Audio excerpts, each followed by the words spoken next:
غسل کا مکمل طریقہ بتا دیں جتنے بھی ہیں۔ فرضی غسل جو جنابت کے بعد ہو، حیض کے بعد ہو، نفاس کے بعد ہو، یا جمعے والے دن مسلمان مرد پر جو غسل فرض ہوتا ہے، یہ فرضی غسل کا طریقہ یہ ہے۔ سب سے پہلے اگر استنجا وغیرہ کی ضرورت ہے، جسم پر کوئی علائش وغیرہ ہے، اس کو دھو لیں۔ اس کے بعد اپنے ہاتھوں کو اچھی طرح دھو لیں، انگلیوں کا خلال بھی کریں ہاتھوں کو دھوتے ہوئے،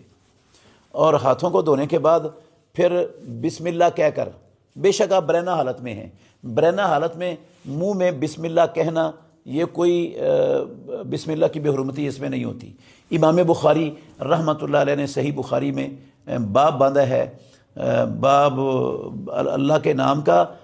ہر موقع پر، حتیٰ کہ ہم بستری اور جماع کے موقع پر بھی، وہاں بھی بسا اوقات بندہ برہنہ ہوتا ہے اور وہاں پر اللہ کا نام لیا جا سکتا ہے، تو وضو میں بھی، کیونکہ حکم ہے محمد الرسول اللہ صلی اللہ علیہ وسلم کا، توضؤ بسم اللہ، اللہ کے نام کے ساتھ وضو کرو، یہ حکم ہے رسول اللہ صلی اللہ علیہ وسلم کا۔ بخاری میں حدیث ہے، ابو داؤد میں بھی ہے،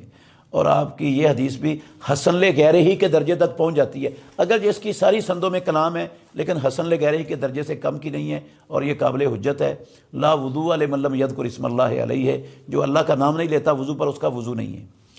تو اللہ کا نام بسم اللہ کہے، اور پھر جس طرح نماز کا وضو کیا جاتا ہے نا، اس طرح وضو شروع کر دے مکمل۔ جب چہرہ دھو لیا، اپنا دایاں بازو دھو لیا، کونی سمیت بایاں بازو دھو لیا، اب سر کے مسے کی جب نوبت آنی ہے نا، تو پھر سر کے مسے کا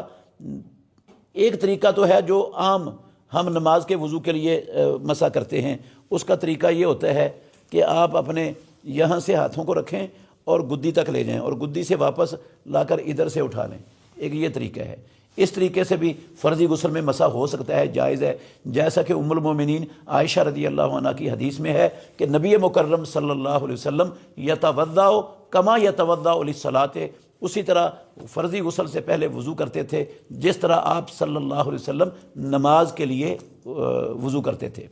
تو نماز کے لیے مسا یہی ہے۔ اور دوسرا مسے کا طریقہ یہ ہے کہ آپ اپنی انگلیوں کو تر کریں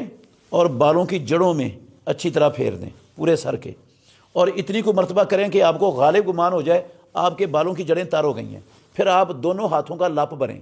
پہلا جو لپ بھریں گے دونوں ہاتھوں کا، وہ اس طرح سر کی دائیں جانب ڈال دیں، جو دائیں کان سے، دائیں کندھے سے دائیں سائڈ پر گر جائے گا۔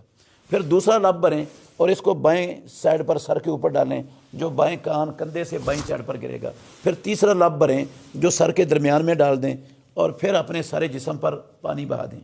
اگر آپ ساتھ ہی پاؤں بھی دھونا چاہیں، یہ سر کے اوپر پانی ڈالنے کے بعد، تو ساتھ بھی دھو سکتے ہیں۔ اگر آپ نے واش روم کے باہر جا کر پاؤں دھونے ہیں، پھر آپ سارے جسم پر پانی بہا لیں۔